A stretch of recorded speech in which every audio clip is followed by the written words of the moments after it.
Good morning, good afternoon, good evening, whatever time of day you're listening to this. Welcome to another one of our mental health and COVID-19 podcasts. We have a bit of a theme going on at the moment because of Corona time. So thank you for being here and thank you for listening. So we have a guest in the studio. I want to welcome, well, actually it's not the studio. I'm in my office and our guest is not in the studio. We have Ethan Mercer with us. Welcome, Ethan. Hi guys, good to be here. Lovely, thank you for having me on, Kevin. Thank you so much for stepping forward. So just to give the listener a little bit of background, I just remembered a really funny story, but I meant to mention off mic. Can I mention it? It's something you did for me, and I'm absolutely convinced that you will have no idea of it. I can't mention it. I cannot mention it because you might get into trouble. But remind me. Remind me when we finish recording. Now it's going to go crazy. Remind me when we finish recording, and I'll tell you what it was that you did for me. I'll make a note of that real quick because I will forget. You just did this tiny little favour once, and I was like, "Oh, that was so kind." That was. Okay. So you run your own business, don't you? I do indeed. You run a clothing brand called What Do You Want? And I'll say it for you because we know what people like. And what do you sell? T-shirts, jumpers, and hoodies as of current. But I also do vests as a new thing. So for the fitness junkies like myself, once the gyms are open up, we should be on a winner. Yeah. How long's the brand been live?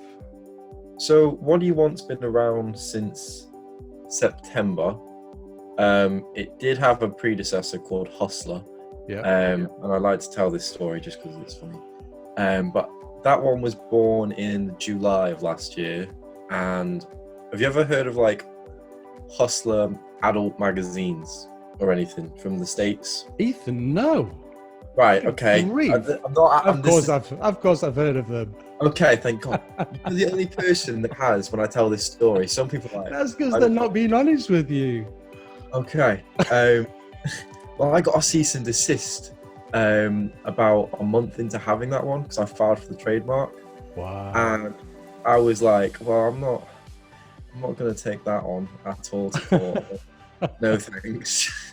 So that got shut down in the August, and then What Do You Want was birthed in September. So it's kind of been like I've stared into the face of court and adversity and thought, yeah, we'll just do it again, really. Yeah. Where did the name come from?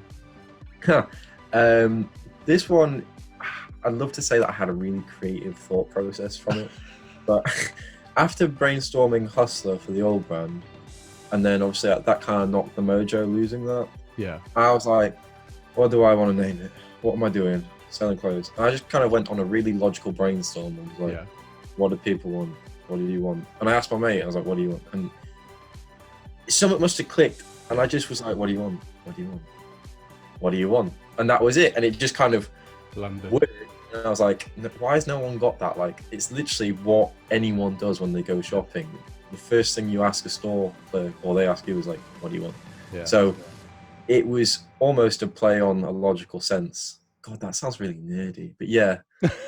It's not creative and it's not funny. It's just how my brain was like, yeah, that'll do. It works, and it's very, very practical, and it's also quite memorable as well. I told you a story before we started recording because in my head I keep confusing it with a brand of a bar in Mansfield. And I'm not going to mention the name of the bar because it will confuse me yet again. Because I now have What Do You Want in my head. So just turned 20 and you have your own clothing brand, and you also work at the Leisure Centre? I do, Newark Leisure Centre. Promote that, active today. Woo. Thanks, guys. Yes, I'm, as I say, a fitness junkie. So for me, fitness has been a big part of it for my lifestyle since I was about 16. Yeah. Because I obviously used to have like an eating disorder. So with that came because of the way that formed, and I'm sure me and you'll get onto the mental health side of things anyway, so I'll save that for a little bit later. Because of the way things formed, that was like almost the therapy for me from like the situations I found myself in. Yeah.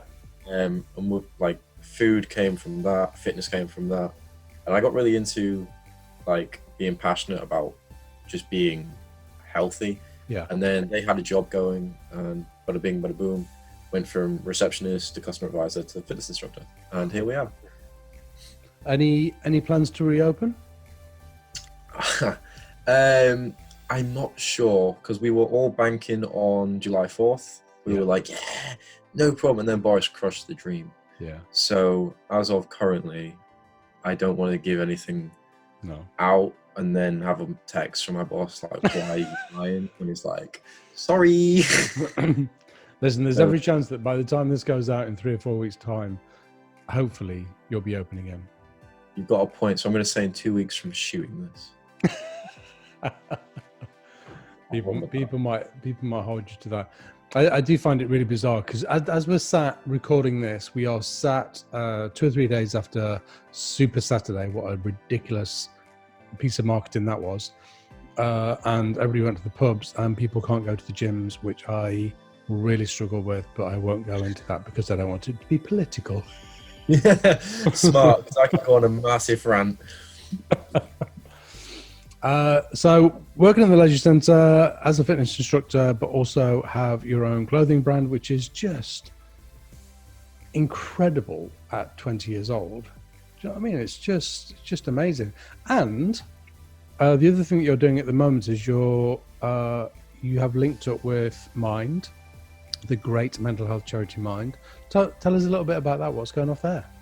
Okay, so with the Mind, what I'm trying to do is I've kind of taken, over the course of the past year, obviously the clothing's gone from being a nothing to, at least locally, is sort of known. Like it's not renowned, but it's known. And now that there's that platform and I've kind of built the bridge, I'd really want, the whole point of it is to give back in some way, shape or form. Yeah. So I thought, why not start with something really personal and something I held quite dearly. And Mind helped me when I was younger. So it was like, right, I have a way now to sort of return the help in a sense, especially with Corona. Because this wasn't even in the plans. Well, this was in the plans before Corona happened. Corona wasn't in the plans. But it's come to light that now that this has happened, they're under so much pressure financially that they couldn't survive with what they were normally on. Yeah. So, in a really, really weird way, it's worked out perfectly. The fact that now is the perfect chance to raise money for them through the collection. So the collection itself is all like designed by myself and all sort of inspired by different, I want to say, feelings and emotions. So like, you know, with social anxiety, someone suffers from that, they may interpret it as when they go out, they will feel like everyone's watching them. Mm-hmm. And there's a t-shirt for both men and women that's literally just got eyes all over it. Yeah. And that was kind of like my morphing it from like a feeling to a physiological thing, like just how I would, like, it's a simplistic design, but it works. It's like all eyes on you sort of thing. But all sort of stuff is interpreted like that. And half of the profits that are raised all go directly to Mind's crisis team, who are obviously in time of financial need. Yeah, absolutely. That's brilliant. So the collection's out now? Yes, the collection is out. It's been out for, what date are we on? The 6th. Probably been out for about 2 weeks now. Right, okay. And can all be found on What Do You Want's website? Yes, so the website is www.wdyw.co.uk. Right, okay. And it's literally slapped across the main banner. And if it's not there for whatever reason, scroll down one thumb swipe and you can find the WDYW Cross Mind collection. And it's also targeted or named It's Better Mental. So, because it's for a better mental health. Yeah. It is also better mental. That's brilliant. I love it. And I obviously, because of what I do, I really admire campaigns like that. I really admire anything that anybody can do to raise the platform a little bit and kind of talk in a positive way or promote in a positive way mental health. So that's incredible. Thank you. I appreciate that. What was did you say earlier that your drive into that was your own experience of mental health, so you wanted to be able to give back? Yes. Yeah. So, okay. My school years between like virtually year 7 through to like year 12, basically, were pretty. What's your opinion on swearing? Is swearing okay on this, or do we try not to? I would have to beep you. Okay, I won't do it then. It was pretty horrific, to put it in one word. I went to 4 different secondary schools. Wow. Yeah. I was like, well, this is the thing. And, I'm one of those, it's like, there's a silver lining to everything. I was that kid that didn't really fit in, like, no matter which school I went. So I was always alone, in one weird sense. And with that, I kind of got used to individuality. Yeah. Even though at the time, obviously, I was getting a lot of stick for it. Yeah. Now I look back and I'm like, okay, I mean, I've dealt with that. And now I've done like 2 apprenticeships, and I've seen, I don't mind working for someone else, but I'm much rather doing things that I want to do for me that no one else can critique with, which would stop me doing it. Like, everyone could critique the clothing as much as they wanted, but I do it because I like the designs. Like, I won't put something out that I wouldn't wear myself. Yeah. So with that sort of experience through school, the stress that sort of put on my brain ended up with numerous doctor's visits, not eating, being diagnosed with anorexia. All that jazz came along into one big casket of just grossness mentally. Yeah.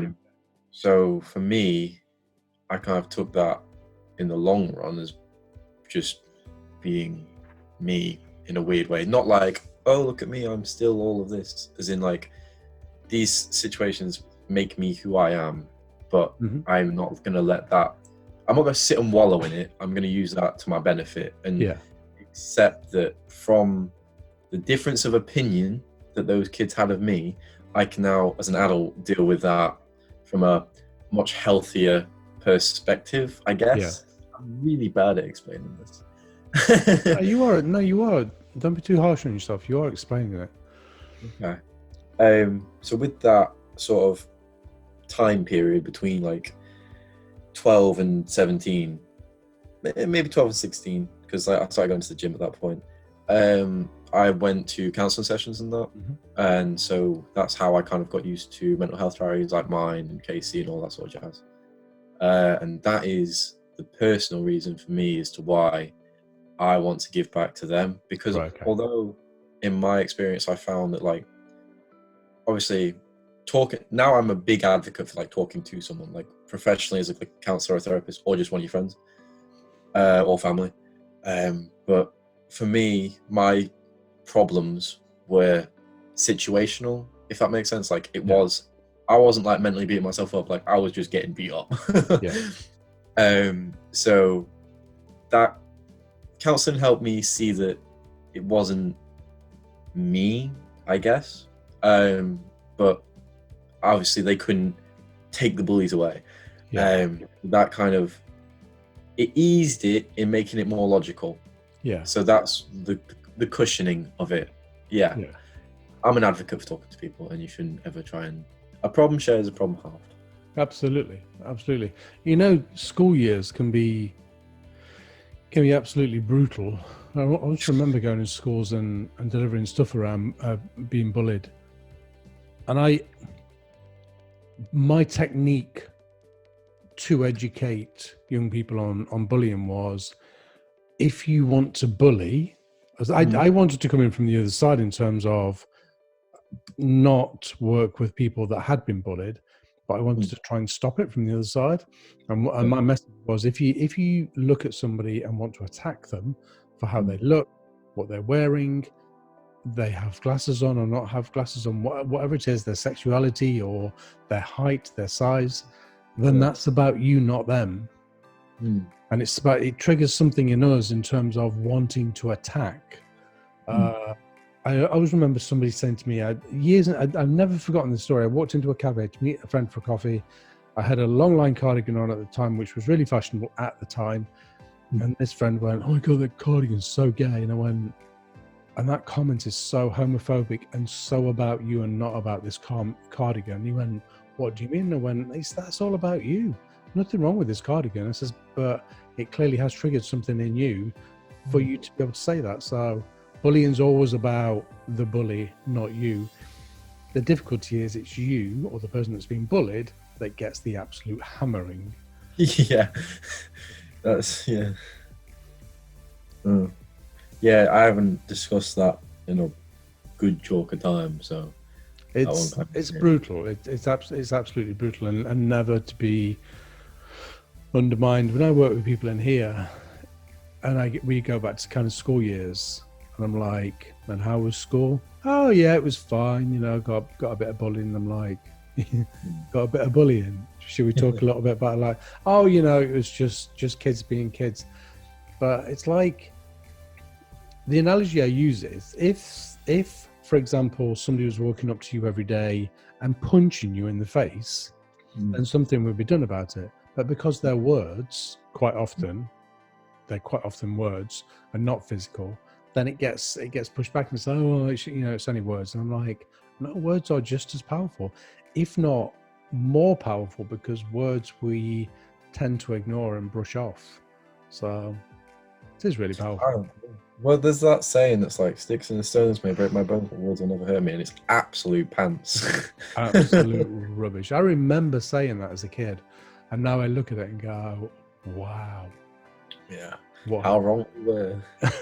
what that's just absolutely horrendous." So well, thank you for sharing that, and thank you for sharing your journey into wanting to now support mental health, because it's really powerful. Everybody has their own story around that. So I always think it's really powerful when people step forward and share theirs. We are kind of at the, I nearly said then, we are almost at the end of a pandemic. How do I know? Did somebody tell me that? I have no idea if we're at the end of a pandemic or not. How's Corona time been for you? How's it affected you? Corona time. Corona time. It's been weird, to put it. I obviously spending this much. Like, my dad normally works away in Scotland. Like, he had his flat, everything, in the oil company sort of things. Yeah. And he's come home. And all my life, my dad has either been like 2 weeks on, 2 weeks off, yeah, or a month off, month on. Now my dad's home, and I'm like, "Okay, hi Dad. Too much. Nice to see you." And obviously, I love him to pieces. Like, I'm pretty sure he's like the biggest fan of the clothing and me, and it's really sweet that he is home. I think there's sometimes where we want to knock each other out, but that happens. But just being with the family 24/7, yeah, is really great. No, that it's brought, I think as a whole in the world, it's brought everything forward 10 years. Yeah. In terms of like internet shopping, internet availability, and all that. I think it's brought a lot of like family things forward. For myself personally, maybe not everyone. Maybe some people have gone back 100 years.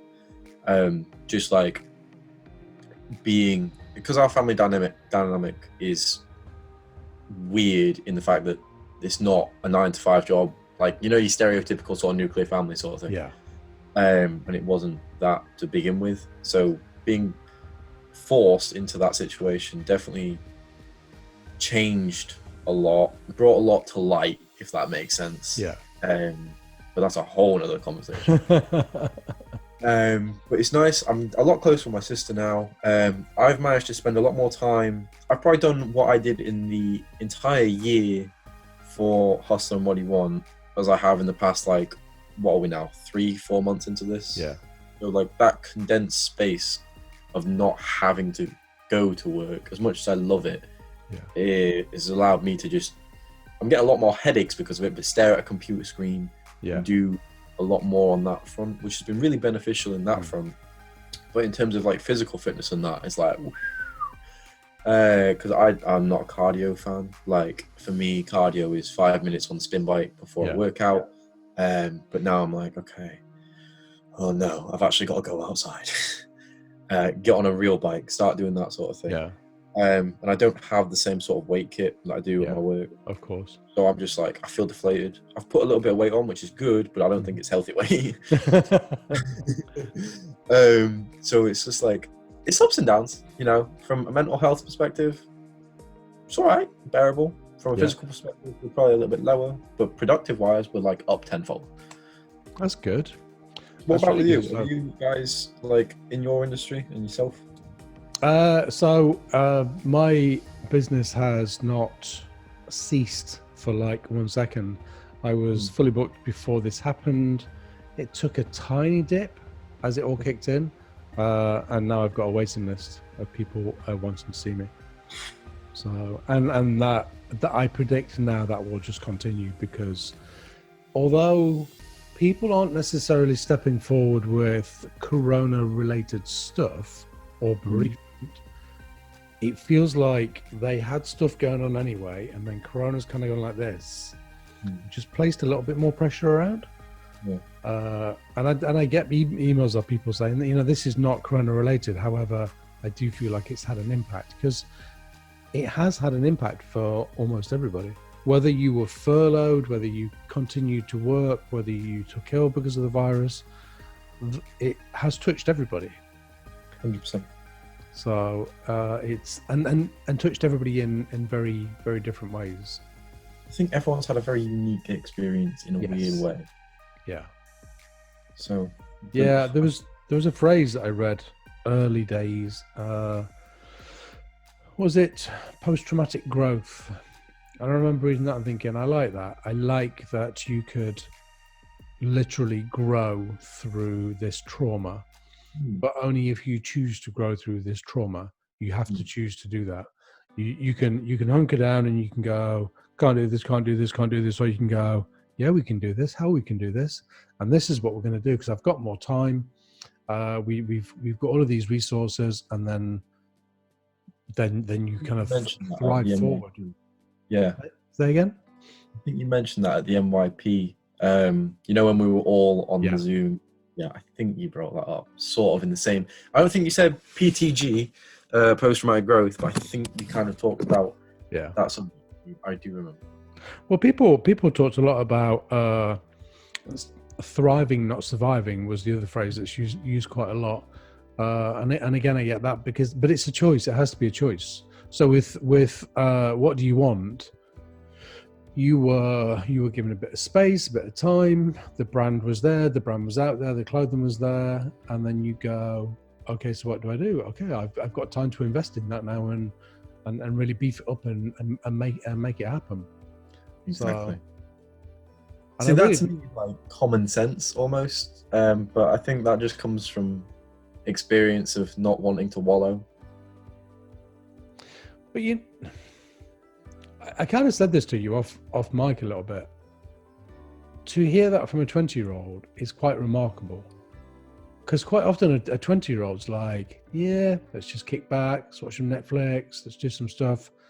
And you're like, no, I've got a brand there, I've got a clothing brand, I'm going to invest in it, I want to invest the time in it. I think it comes from a desire to want to retire by 30 as well. There is that.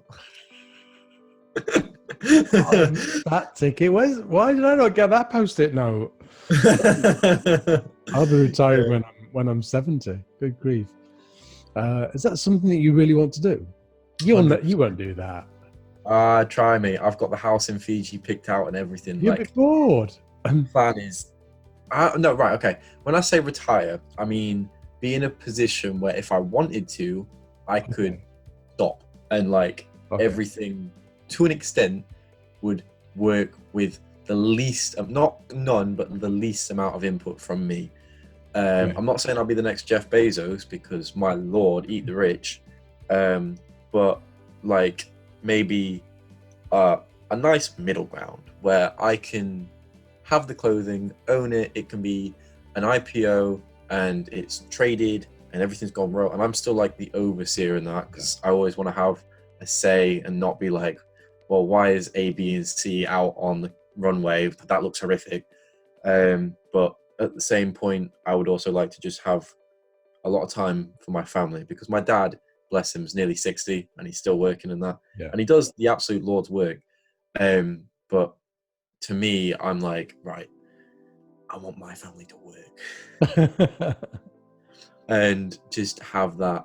Because my dad has took me to like Florida, Tenerife, and I've seen the world. Like I've seen Europe, the States, and around. And traveling and being able to not be in England is really nice to me. Like I want to see things. I want my kids to see things, and that's why I'm also like the clothing. That's all totally, well, almost completely carbon neutral, like sustainable. And that's kind of because I want fashion. Did you know the fashion house, like industry as a whole, produces 6% of pollution? No. Massive, like huge amount, and that's because fast fashion, like Primark and all that sort of jazz, just kick it out like it's nobody's business. It's so disposable now. 100%, like people buy it, put it in the wardrobe, and it's in the back of the wardrobe, and then that doesn't even get worn. But it's a £2 t-shirt, so who cares? Yeah. I just don't understand that. But I want to have a world that my grandkids can live in, basically, and they're a little ways off. I think. I hope. And again, that's a massive statement coming from somebody of your age. I'll tell you what I did see yesterday, and I don't watch TV very often. No, I don't watch TV adverts very often. But there was a TV advert from a very big brand. And was it by 2030, they wanted to be 100% sustainable. Nice. And I was like, oh my goodness, that's incredible from this massive brand. But that's what they want. I can't remember what their percentage is right now, but I just looked at it, I was like, wow, I like that. And actually, if a clothing brand is going to work moving forward, that's how they're going to work, by doing things like that. Well, Gucci are currently going down that track, finally. At last. This isn't a specific statistic, but it is a fact. But all those sort of designer brands from like up there at Louis Vuitton to like River Island, Yeah. they get to a point in their clothing production line, Yeah.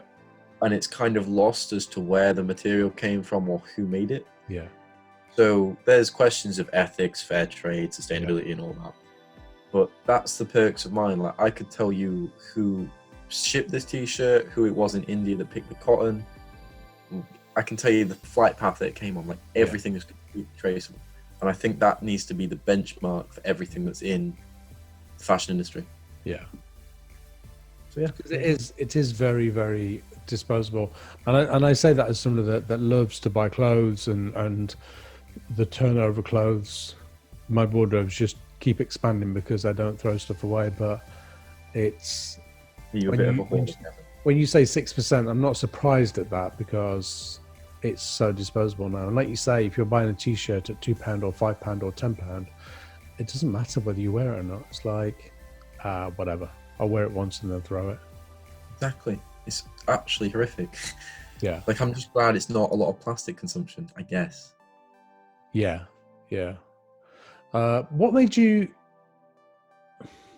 So again, so you would have been 19 then. What made you decide that you wanted it to be ethical in that way? Literally, I got, you know, like when you Google one thing and you get like 20 Google searches later in the rabbit hole. Yeah. I'm not going to lie to you. When I was younger, I was really keen on marijuana.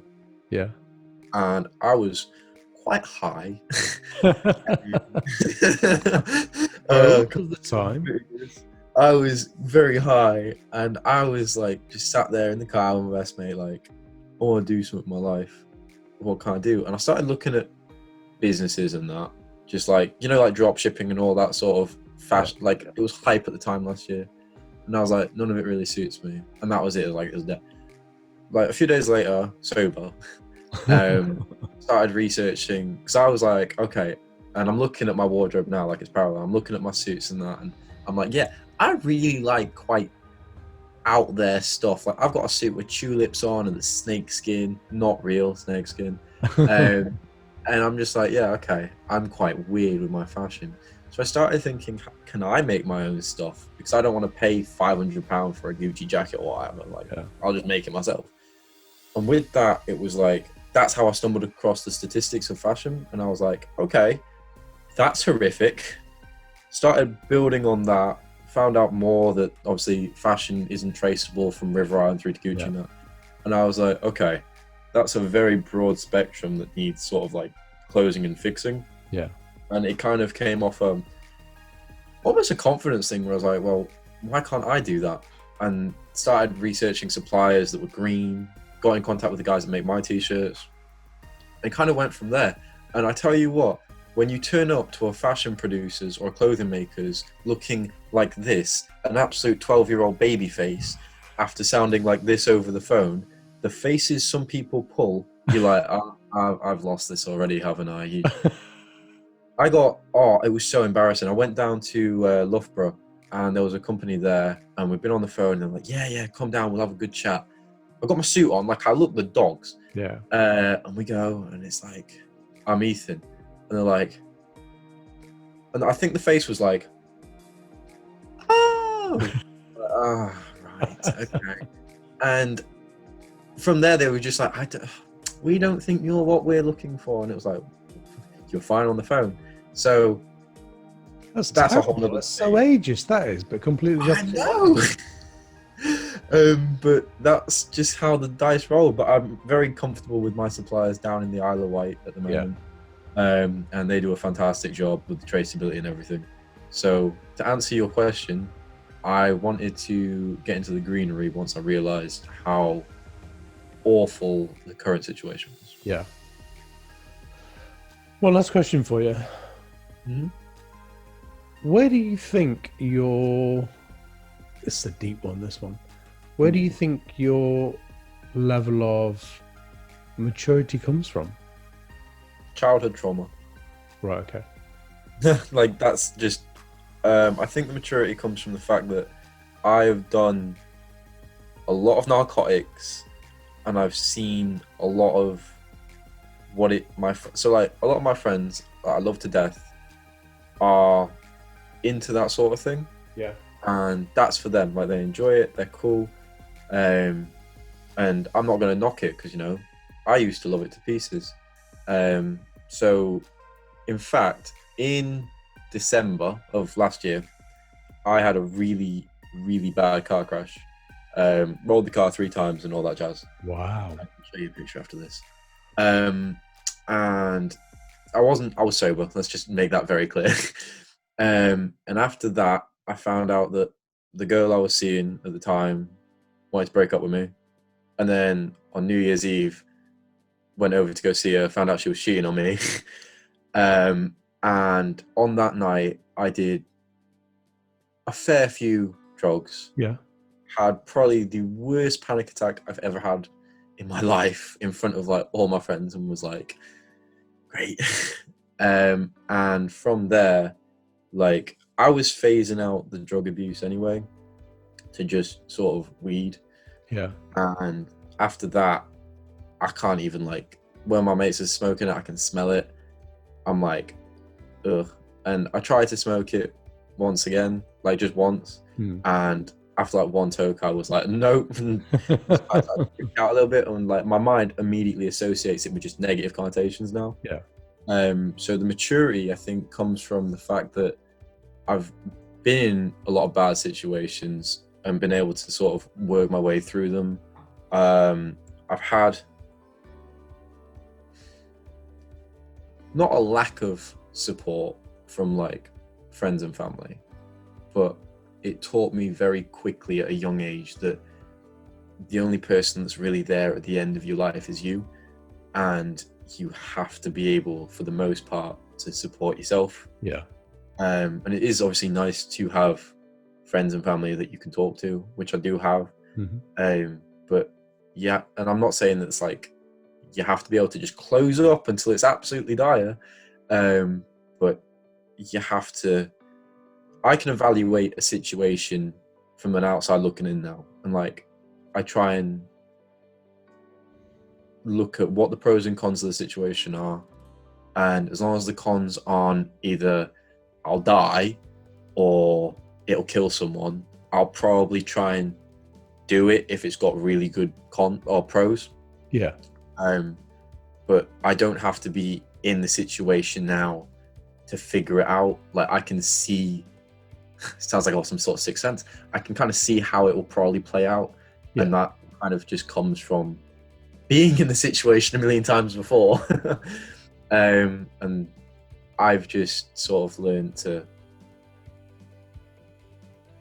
visualize before doing.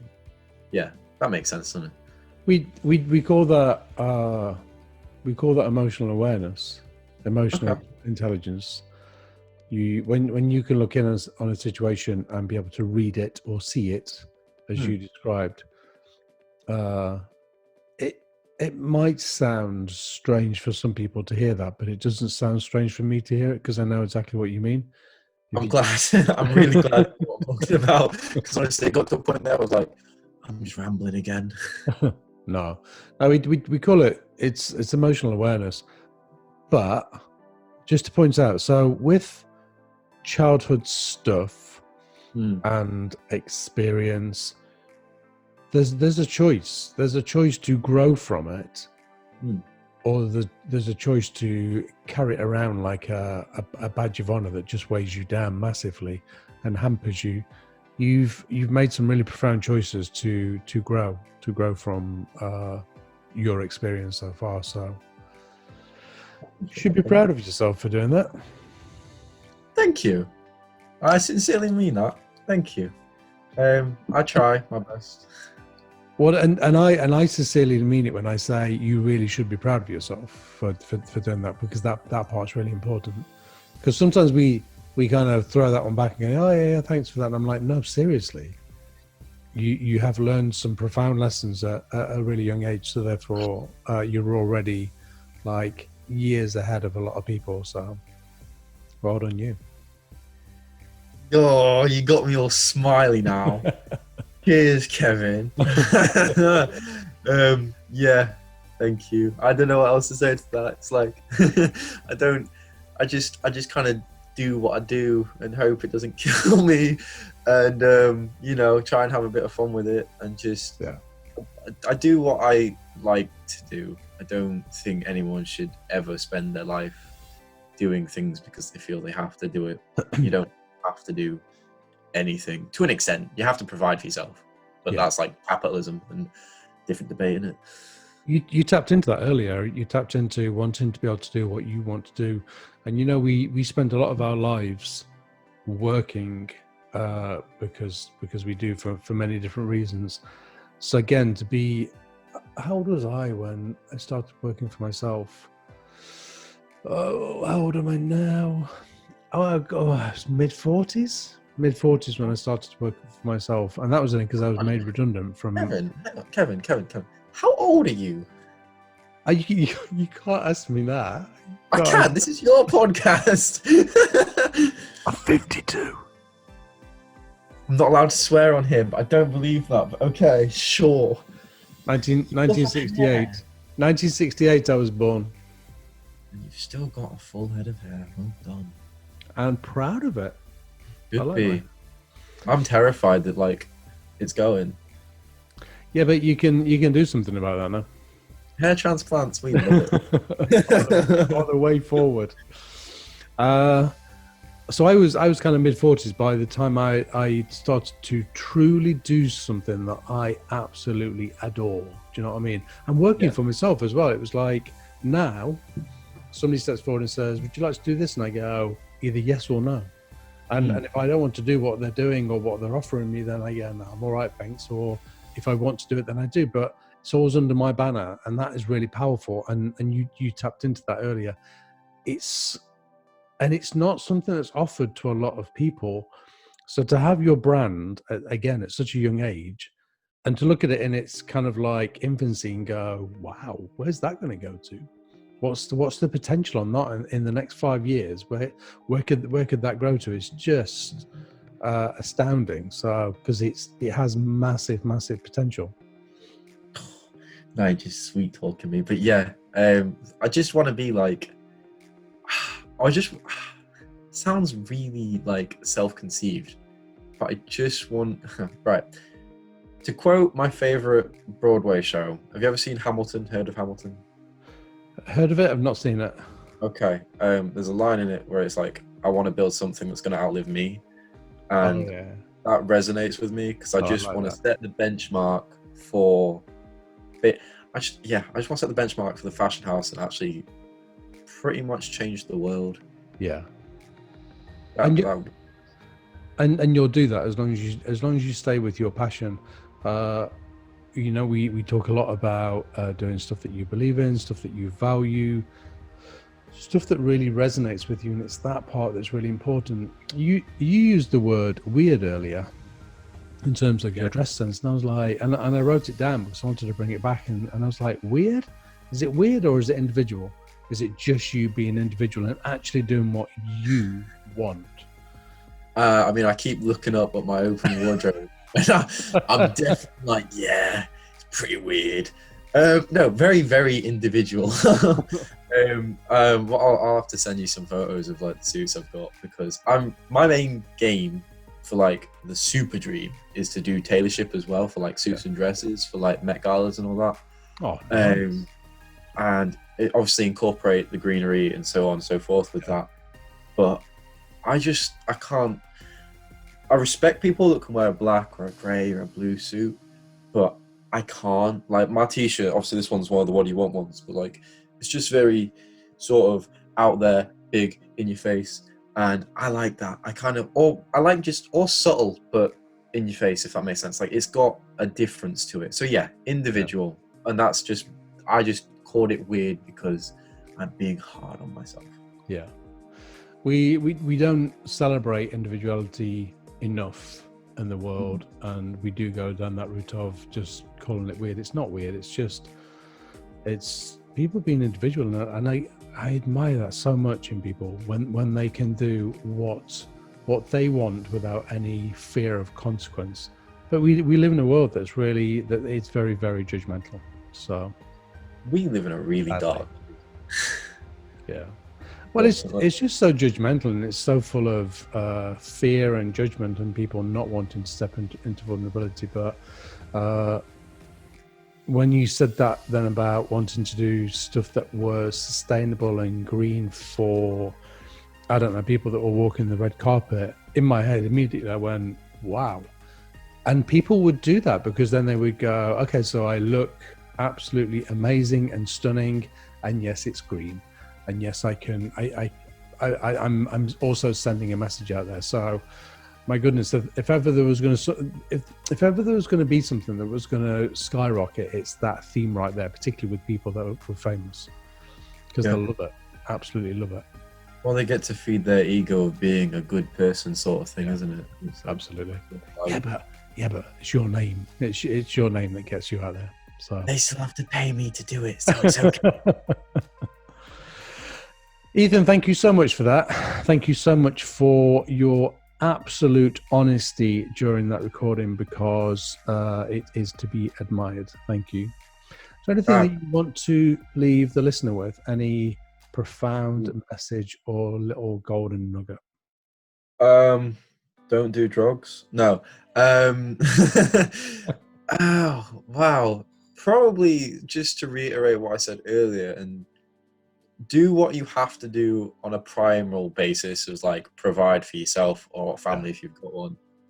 But if you had the option between $100,000 job that you hate doing and it's like, oh, it's Monday, or you have the choice for $30,000 job that you absolutely adore, always take what you adore, because we live in a capitalistic society where it's like the bigger the money, the better you are, and you shouldn't look at it like that. Money doesn't buy happiness, and like that's such a very cliche term, but it's very true. And people will be like, yeah, but did you ever see someone unhappy on a jet ski? And it's like, okay, let's look at the celebrities that have caused themselves suicide because of unhappiness, even though they had all the money in the world. And so my term of goodness is literally do what makes you happy on a day-to-day basis. Yeah, absolutely. And I love that analogy of 100 grand or 30 grand, 100 grand not happy, 30 grand happy. And a lot of people would just go, and what I keep coming back to, it's an age thing. At my age, I would definitely go, yeah, absolutely, 30 grand to be happy. But most people at your age would go, no, I want the 100 grand because then I can buy what I want. I'm like, no, absolutely not. I can't tell you how many people I've worked with that have been in their 50s and that have arrived and they just go, I'm really unhappy. Why am I so unhappy? I don't feel happiness at all. And I'm like, so we've looked into it, we've pulled things apart, and I'm like, oh, you're in the wrong job. And they're like, what do you mean? I'm really successful. I'm like, yeah, but I don't know, for example, you're working in numbers and actually you're really creative. And numbers aren't really creative, they're a science. They're very formulated. And actually what you want to do is design wardrobes or design gardens or whatever it is. This is, you're a creative. So it just causes so much unhappiness in the world, and we really have to follow our hearts. 100%. We have to follow our hearts. Thank you so much for your honesty again, and for giving us your time this evening. No, thank you for having me on. I really appreciate it because I feel really special because like you don't know me personally, and it's just like you've given me this time of day, and I feel like I would probably call you a friend, and you now know a hell of a lot about me. So yeah, kind of have to call you a friend now because you're in my trauma. and so does everybody that listens to this. Yeah, they are. I'll tell you as soon as we stop recording. I'll tell you what the favor you did for me. That time. I haven't forgotten. So there we have another podcast. Thank you so much for Ethan for taking part in that. Remember that we are recording these podcasts on a weekly basis. They are all around mental health, mindset, what's good for us, what's bad for us. We are here, and the reason we do them is because we want to talk more and more about mental health and take it. I said this the other day. Take it from the dark cupboards that it's been placed and get it out there and start talking about it a little bit more, because the truth is we all have mental health. So I'm going to go. We have talked for long enough. Be kind to yourself and everybody around you, and please be safe. Thanks again, Ethan. Take care.